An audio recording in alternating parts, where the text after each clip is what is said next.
नमस्कार साथियों, स्वागत है आपका एक बार फिर से ज्ञानकृत क्लासेस में। ये video HP TET arts preparation की 7वीं वीडियो रहने वाली है।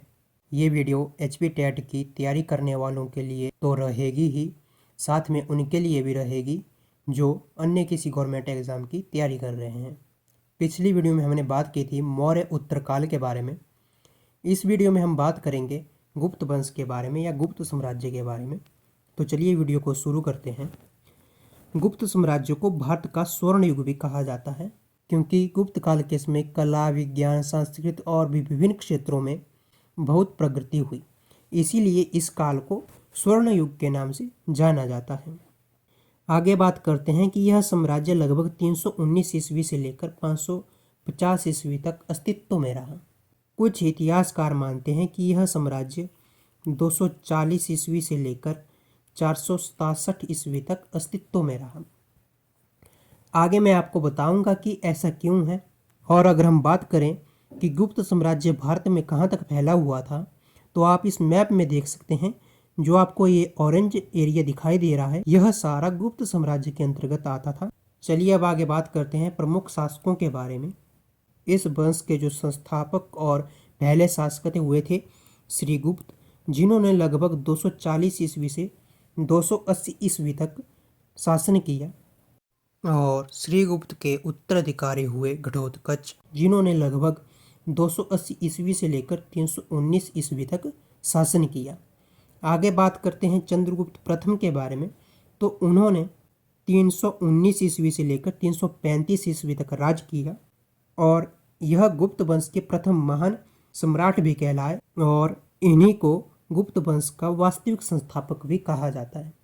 यही कारण है कि कुछ जो इतिहासकार है वह मानते हैं कि गुप्त साम्राज्य की शुरुआत 240 ईस्वी से हुई है और कुछ जो है वह मानते हैं कि गुप्त साम्राज्य की शुरुआत 319 ईस्वी से हुई है। अगर बात करें इनके बारे में, तो इन्होंने महाराजाधिराज की उपाधि भी धारण की थी और इनके जो यानी चंद्रगुप्त प्रथम के जो उत्तराधिकारी हुए थे समुद्रगुप्त, जिनके कुछ उपनाम हैं जैसे भारत का नेपोलियन और कविराज।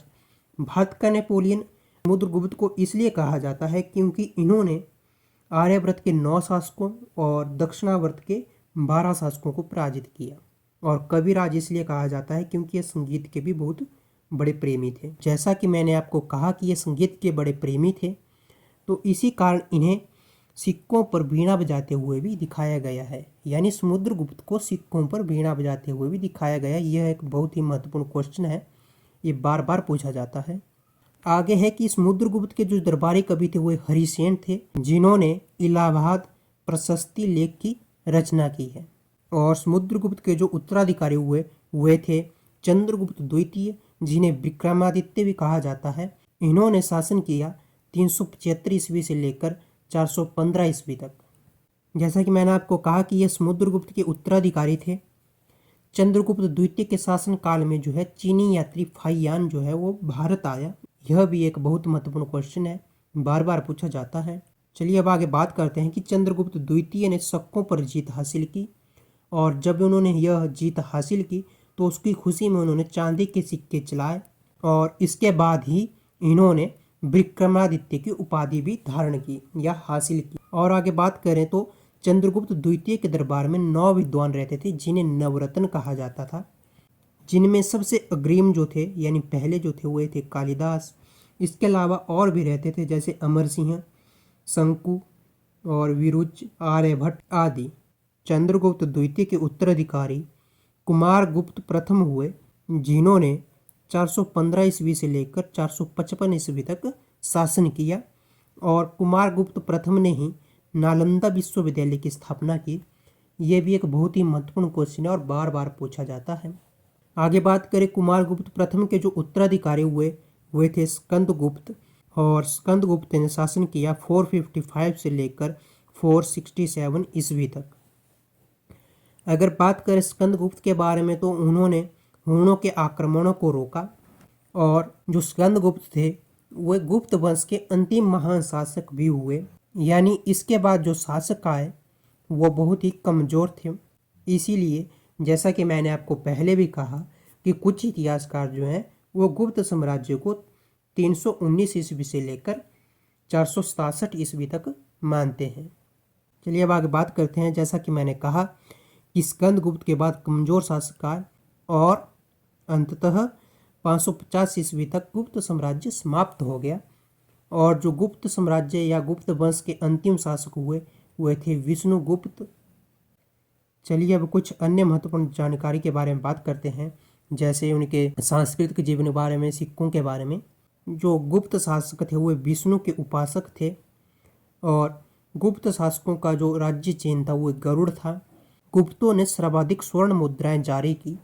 यह भी एक बहुत ही महत्वपूर्ण क्वेश्चन है, इस बात को आपको ध्यान में रखना है। जैसा कि मैंने आपको पिछली वीडियो में भी कहा था कि सबसे पहले स्वर्ण मुद्राएं जो भारत में चलाई वो इंडो ग्रीक द्वारा चलाई गई, यानी हिंद यूनानियों द्वारा। और जो सबसे अधिक शुद्ध सोने के सिक्के चलाए गए वे चलाए गए कुषाण शासकों द्वारा।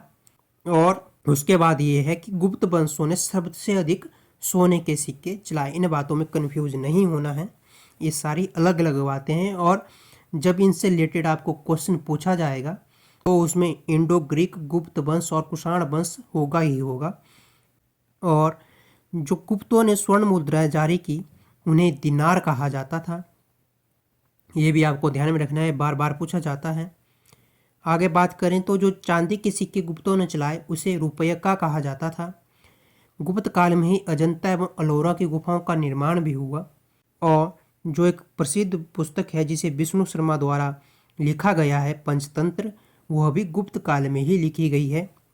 आर्यभट्ट गुप्त काल के ही समकालीन है और इन्होंने आर्यभट्टियम और सूर्य सिद्धांत नामक ग्रंथ लिखे हैं। और गुप्त काल को भारतीय इतिहास का स्वर्ण युग कहा जाता है, जैसा कि मैंने आपको वीडियो की शुरुआत में भी कहा था कि ऐसा क्यों है।